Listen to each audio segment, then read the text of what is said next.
Welcome back, fans, as we're taking a look at a sci-fi film today, Chaos Walking. This is the ZMAM show. I'm Mike, and this is Adam. And Adam, this movie, it had a lot of potential, and it wasn't necessarily a bad movie, but I felt that there were missing some things as we, start to learn more about these characters. So, first impressions when we got into it, what were you thinking about this one? So, first impressions, there's this noise concept, right? Like you can hear, you can see the thoughts of men. Like men can't hide, men have to try really hard to hide their thoughts. I thought that concept was interesting, but in spite of them throwing an interesting concept, I thought at the beginning of the movie the characters felt kind of dry. And it wasn't even bad acting. Like, Mads Mikkelsen is a fantastic actor. I like him in most of what I've seen him in. Tom Holland, I think, did a great job in this movie. It's just the characters initially felt dry.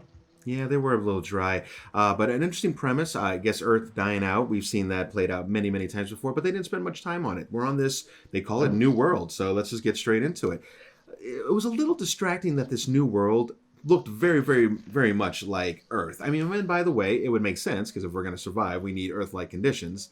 I think they could have spent a little bit more time on setting, and they did a kind of interesting job showing their communities and kind of showing a few of the vessels maybe as kind of like homes as they were set up. I think the mayor, which is Mads Mikkelsen, he lives in one of those, kind of the nicer place. But you're right, we kind of jump in, we start learning about these characters, and Tom Holland is playing what he believes to be he could be the youngest boy alive on this planet. He doesn't know much else. They're in this all-male community. Apparently there's an alien race even on the planet, which unfortunately we don't dive into too much either. But we find out that there was some huge war, and these aliens came in and they murdered all the women. And that was that. So he has some hatred for the alien race. They don't go outside of their boundaries. They stick to their simple life. But yeah, everything they say, and it gets even worse, Adam, right? Because not only are their thoughts fully out there, but like there is a presence, and I'm falling off screen here, my green screen, but there's a presence of when they're thinking. I mean, it's almost like this kind of shimmery type of, kind of like fairy dust type thing flying around their head. And you can see it even from afar when you have a group of people coming. And it's very dangerous because basically anything they're thinking is straight out there. Well, and one of the ways that they also illustrate that too is you see this all male community that he lives in, and you see all the men do it. But then one of the ways they really contrast the ways the noise is viewed is they have Mayor Prentice, who believes that one should learn to hide their noise, and you never see any noise around him. Yeah. And then you have the preacher Aaron, who is the exact opposite, who thinks you should embrace your noise. And he even runs into Todd in the forest and is like, don't hide your noise. And so that's kind of interesting. He was a creepy character. I will admit he was like he was like the wrath of God. We would call it like radical type of religious presence there. And we find out later on a little bit more about why he's so radical and what Mayor Prentice had him do. And so there's a lot of pain behind this guy that he's clearly hiding, but he's given it up to like it's the Lord, since the women don't have the thinking of showing their thoughts, that their souls they have no souls, in fact, they're unclean and this and that. So when you get into that radical religion stuff, watch out, it's going to get crazy. And furthermore, we learn as we get into the story. Now we're gonna talk some spoilers here because this is where we really get into the meat of the story. So if you haven't seen the movie, make sure you get out there. This one is just to give a quick little synopsis without getting into too many spoilers, and we really haven't. I think this movie is definitely worth a watch. I think they missed the mark on a few things. They could have, like you said, Adam, to me, we were in our pre-recording, we were talking, they missed some really cool concepts that they could have delved into, and I want you to talk about those in a moment here, but let's not spoil it. Sure. So, would you recommend this as well, Adam, well, since we're right here and talking? Here's what I think. I think if you're a big sci-fi fan, you're going to find things about it that you like. That being said, I think that it's a watchable film. I think that for me personally, as the film went on, I grew more attached to it. But agreed. There's a part of you that'll feel a little empty when you get through it. So it's not that it's not worth a watch. but it's a watch, and I wouldn't call it much more than that. Very good. So we're going to get a score on this towards the end, but we're going to hold off on that because we got a few things more to discuss here. So, Adam, let's talk some other concepts. So there's some other concepts going on as we watch this movie. So where do you think they may have missed some marks as we were watching this? So I wrote down a couple things. So before we get into this too much, I'll describe that eventually what this comes down to is it focuses on a chase, and we'll get into what that chase is later. But some of the concepts they miss are there's another town called Far Branch, and Right. the town that Todd and the mayor live in is called Prentice Town. I feel like they could have spent some time exploring those differences. Why did they split up? Why are they run so differently? Right. One's an all male town with a male mayor. The other's a mixed town with a female mayor. Why is there difference? We could have explored their aliens here. There's one scene in this movie involving an alien, and that's it. Like you said at the beginning, felt like an afterthought. We really could have explored who these aliens are and how they've interacted with the humans that have come onto their planet. And then the Yeah. last one I wrote down is that big spoiler here. So if you're still listening, you haven't seen it, stop. But how did all the women, why did all the women get killed off in Prentice Town? Was it just a bully who got mad? I mean, if Yeah. so, that's kind of bland. Was there Yeah. more to it than that? I feel like those were three very interesting concepts that just get glossed over in favor of what ultimately ended up being a chase scene that lasted most of a movie. You're right. So just to bring this back in, we had Daisy Ridley land. There's another ship that has come from Earth, and could be one of the final ones for all we know. But basically, she's part of a scouting party, and as they go through, it was really kind of neat actually when their lander was coming down and it was just entering the atmosphere, and you saw that kind of shimmer, chaos start happening above their heads, and the guys are like, "Oh my God, we're gonna die," and she's looking at him like, what did you just say? And he goes, I didn't say anything. It was kind of neat just seeing that happen for the first time and have him experience that. But ultimately, she's the only one that survives when she lands. Clearly, she is the only woman, in this area of where all these guys are hanging out, right, in the main town. And so she's kind of hot property, and the mayor wants her. Now, we don't really get to understand a little that much more about why he wants her so badly. Could be just for procreation. Who knows these things? But they never really explore it very much. And furthermore, I'd say they don't really explore her character very much either. We get to learn little bits and pieces. Now, mind you, she's very scared. She's on an unknown world. All these crazy guys. She doesn't know what the heck is going on this planet. And mind you, you have Tom Holland's character, which is a very likable young guy, right? And like he is in most Right. movies, even as Spider-Man. But he's also a young boy. He's never had a girl, and so he has Right. feelings like men do. Yeah. And Right. and he even apologized for him, which I felt the movie did that right. Like they weren't doing Yeah. like virtual signaling or any of that other junk. I mean, it's how men are wired. It's how women are Yes. wired, and Yep. I think they did that job very, very well. But ultimately, the chase Adam alluded to is basically Tom Holland trying to get her butt out of this all male town and get her to Far Branch so they can get a signal up to her people, basically not to land because Mads Mikkelsen, I think, wants to take it over. And you know what? And I should have said that earlier. That's why he wanted her. Apologies for that. I should have had that much You're faster. good. Yeah, I just slipped the mind. Yeah. So he wants her because he thinks that he can get their ships and maybe, Yeah. and all their stuff, right? So, yes, that is the premise right then and there. So yeah, two concepts I think I'll build off of there. You talk about Daisy Ridley's character Viola, and then the relationship between Tom Holland's Todd and Daisy Ridley's Viola. So initially, I agree with you that, and I think honestly, Todd is probably the only character that shows a decent amount of character development in this entire movie. So as a Yes. result of that, Viola is pretty much the same character at the end of the movie that she was at the beginning, with the exception that she's grown on Todd a little, that Todd has grown on her a little more. That being said, I do like their interaction. I find it kind of interesting that it doesn't turn into a traditional romance story because, hey, not every guy and girl who meet up are going to hit it off, or sometimes it's very one-sided. That's just life. That's so funny you said that. Now, before you head on, let's hit on that because I was thinking the Yeah. exact same thing, and I wanted to ask you about this.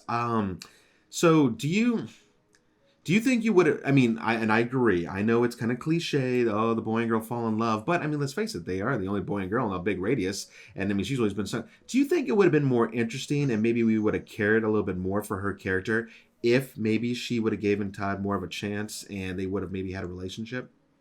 I think the only purpose it would have served at that point is to advance Todd's story and not her own, because she would have Yeah, only become interesting as a part of Todd's life and not for some accomplishment that that she she is. did. Okay. So Yeah. I will say that Todd came across as very awkward and very desperate. Yeah. And I think that there are definitely just like there are men who like to take care of their women, there are definitely women out there who like to take care of their men. There's definitely a woman out there who would have been attracted to it. But Viola Right. comes across as kind of this I can take care of myself. She I don't is. need your help kind of person. And it didn't seem like that was really the kind of man that was going to attract her. So to me, Yeah. it felt like the relationship itself didn't take anything away from Viola. She just never developed. But boy, it would have been you felt for Todd. I will say that you felt for Todd. You really do, because I mean he's so kind and he's a good person. Yeah. I mean, and he's trying to do something that, mind you, is going to probably get him killed more, and almost did for that matter. Um, but yeah, she felt very cold. But by the way, given where she came from and probably how she was raised, and her parents were gone a while ago, and it was interesting too. I did like that kind of concept. They hit on just a little bit how basically the grandparents are the ones that started the journey. And then, and so maybe it's possible that her parents might have just been born, or maybe just been a few years old, because didn't they say it took 65 some odd years, I think, to get there, give or take? Something like that. And yeah, so she's got nuggets of story in there, but they just don't really take the time to No, explore they it. don't. No, they don't. And it and ultimately it's kind of the thing, as much as I like watching their relationship develop, the thing that's really interesting about Viola is, Todd's following her around, and with like a couple of exceptions, she really doesn't need him. I mean, she can kind of handle herself. She can. She's formidable.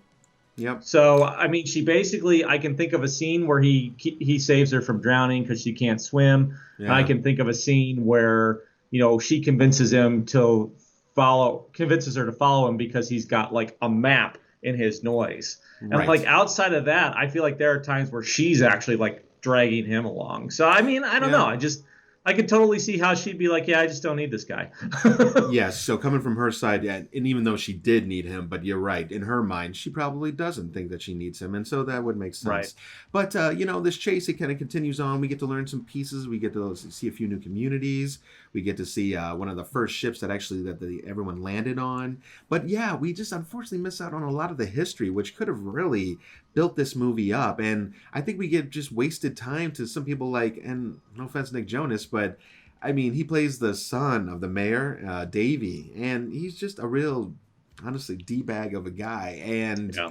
I'm just like, yeah, and it never really comes to fruition in my mind. Like, you know what I mean? Like, to what purpose? We don't see him enough, except there was a few moments and stuff when he's kind of questioned his dad and stuff, and his dad put him down real quick. I mean, you knew who was in charge, that's for sure. Yeah. But I don't know. Like you said, the characters, they're just not terribly interesting. Not all of them were terribly interesting.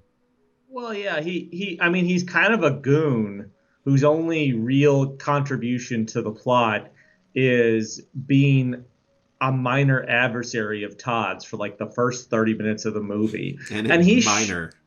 yeah, minor. And then he shows up at other points after that, but he doesn't really Yeah. do anything. So he just ends up being this guy who's taking up screen space who Right. doesn't need to be there. And so, Right. and it's not a knock on, it's not a knock on Jonas for doing the role. I I've still think seen it him was a in very yeah. interesting role.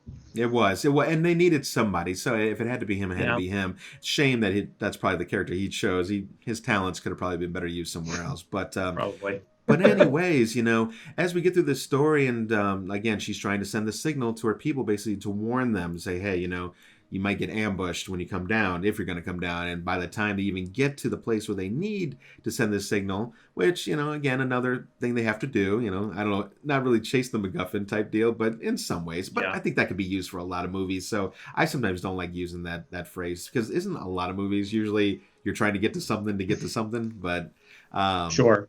But either way, but yeah, they get the signal, and her ship ends up coming down in the end, and Mad Mikkelsen kind of gets his interesting choice on the very end that Tom was able to channel all of his passion to bring these females' presence back in to basically scare or basically unhinge. Mayor Prentice is kind of backward as he's about to fall down about 4 stories worth of flight deck into this old Yeah. vessel.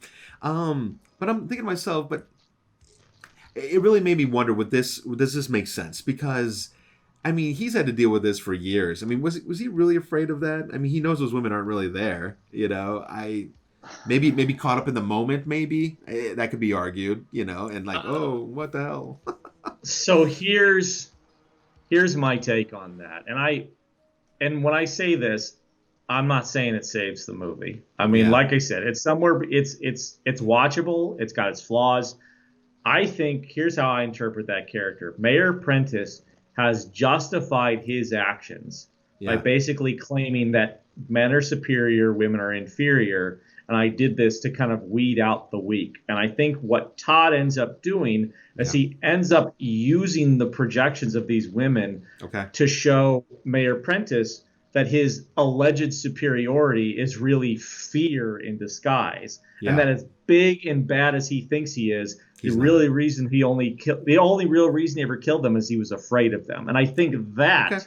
that's what caused him to finally kind of break down, because I like it. somebody's basically psychoanalyzing him on the spot, and he's like, Yep. oh shit, they're right.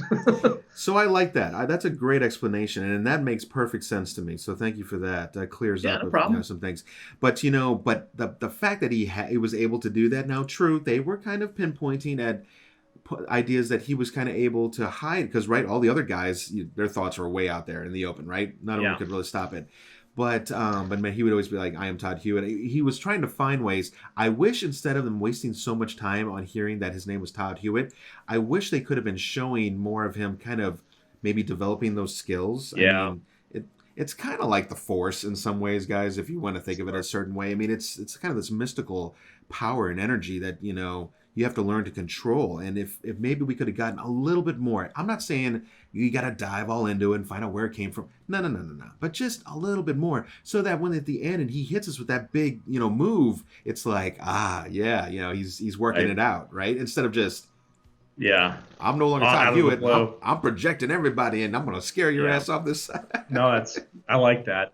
Well, that's a fourth thing. I brought up 3 concepts earlier. That's another one. They really could have tied the noise into Todd's character development. But like you said, it was sudden. And unfortunately, like, it would be one thing if there was this great overarching story that had to be told, and that's why all this other stuff was ignored. But really what it came down to is Viola wanted to find a transmitter. Todd liked her and was willing to follow her. Yeah. And Prentice Town was hunting them. And that was it. That was it. There was nothing else. That is your story.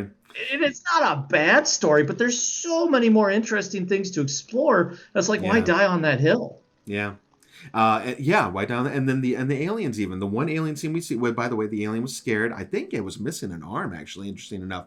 But either way, so he fights with Tom just for Daisy Ridley's characters just for a few minutes, not even a minute screen time, maybe 2, and then it suddenly just kind of walks off. And so that helps us to realize, did these things really kill the women? I mean, that was my moment, And I had already kind of thought it earlier in the movie too, but I was like, well, we don't know yet, so let's see what this is all about.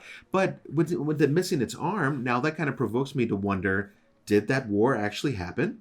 Did the war still happen? It's just the women just didn't get killed the way they were said they were killed. Yeah, who knows? And I mean, like I said, missed opportunity. I mean, like you were telling me earlier before we started, like it just felt like a throwaway scene where like someone was just like, well, we haven't put an alien in this yet, so like, well, here's an alien scene done. And it just seems it's a shame. It seemed both intriguing and wasteful all at the same time. I don't know how else to describe it. That's pretty much as easy as it gets. While we're talking right here, I'm just going to go ahead and look up what was. So, see, now this is interesting, Adam. This had an estimated $125 million budget. I mean, now think of the movie we watched. I mean, there were some scenes with special effects and stuff like that, but did they blow all their budget on the name people like Holland and Ridley and some, maybe Mickelson too? There were a couple other faces in there. Obviously, Nick Jonas. I wonder if they just wasted too much of their budget on big name talent when really they could have maybe just found some up and comings to really pull off just as good as a movie. Maybe, although I do think that you really have to explore more interesting concepts, because I also think that Holland and Mickelson really bring out whatever they can in those characters, even though they're not super interesting. Right. Another thing to consider is, if you look into it, this movie's gone through a lot of rewrites, so you got to wonder how much of that budget. Okay. And I don't know how Hollywood budgeting works, but you got to wonder how much of that budget is paying people for reshoots. So they showed it to a test audience early. It didn't do well, so they started doing refilming. And I think it's just one of those things where I think they just took a concept early that they probably just focused on the wrong thing. Audiences didn't like it. They tried to tie it up, fix some things, and ultimately it worked, but not super well. And see, that's what's interesting about this movie, is that there are interesting characters. There are a lot of potential likable characters. But it's not even a fault, I even say, to the actors. I don't think they had enough meat to hold on to this to actually give us what we needed to see. And that's a damn shame. And that comes down to the writers and the production company. They should have pre-planned this one out. It feels like they were rushing it, especially with this decent of a budget. I mean, if I would have looked and saw $50 million, I would have said, I get it. I fully get it. Right. But not 120. Maybe that's what they were originally shooting for. I don't know. Well, and mind you, like you just said, maybe after those reshoots, maybe that bumped it up another 25 to 50 mil. I mean, who knows? It'll plague a movie to death. But yeah, we don't have to hit on this movie much more. I mean, it's an interesting sci-fi ride. And again, it is more of a chase, unfortunately, than a truly well-built story. But if you're looking for something to occupy some time and see something new and a new concept, I will say it's worth a watch. Yes. Yeah, I agree. I mean, I think the movie was okay, but I think it's got enough things about it that are good that it's a decent watch. Sure. Adam, I'm teetering between a 6.5, 7 would be being generous probably, but that's where I'm at. 6.5. No more than a 7. What do you think? Okay. I'm sitting at a flat 6. And no qualms with where you're at. I'm just a little lower. I think we're going to call it 6.5 and call it a day. Works for me. But you see what we're saying is we're teetering between a 6 and a 7. And again, 7 is being very generous to this. I was giving it some thought after I watched it, and I was like, well, there were some things that I did enjoy in the story, and sure.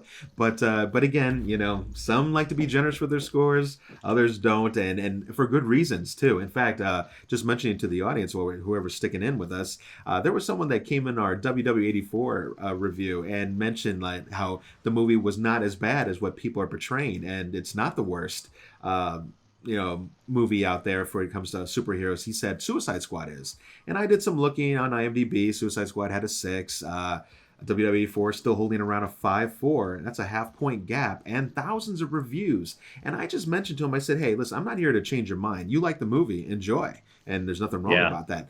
But it's hard to dismiss thousands of people's similar opinions for something. I mean, clearly there is a common theme here. And Adam and I, although we do have a lot of things that we like together, there's things that we differ on. But if we both come down on pretty much a movie's no bueno, I'm not saying that's the norm. I'm just saying that it's saying something. It's missing something. I can't say it's terrible. It's just not there. Well, and I haven't seen Suicide Squad, but I'll tell you, you're not missing much. Wonder Woman. I mean, whether it's better than Suicide Squad or not does not make it a good movie.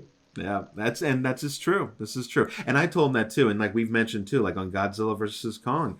I mean, an exciting movie with lots of glitz and glam, as I called it when I mentioned to this guy too. And again, if you were coming out for that, then you're going to get it and you're going to leave pretty happy. Yeah. But if you came for a solid story to grab onto characters, and whether that be a monster versus human, whatever, you might be finding yourself lacking, and that's what takes a movie from a 10 and just starts, scaling all the way down to wherever it ends, a 6, 5, 7, wherever it may be. Yeah, it's funny because this was almost the anti-Godzilla versus Kong. Because Godzilla versus Kong was a movie that had an interesting main arc that was glitzy, and then a bunch of side arcs that weren't compelling. Right. This one had a mediocre main arc and then a bunch of side arcs you wish they'd explored. Right. And it's it's like almost the opposite. Yeah. Yeah. I know. With Godzilla and Kong, I'm like, just please kill these people off so I can just watch Kong and Godzilla just get after it. But with this one, I wanted certain characters. I wanted to explore them more, even if they were bad too. And on the last note, and that preacher guy too, which we find out he was the one. And he's the one who ended up, and we should have mentioned it earlier, but he's the one who ended up killing a lot of the women, I think, for Mads, the Mayor Apprentice.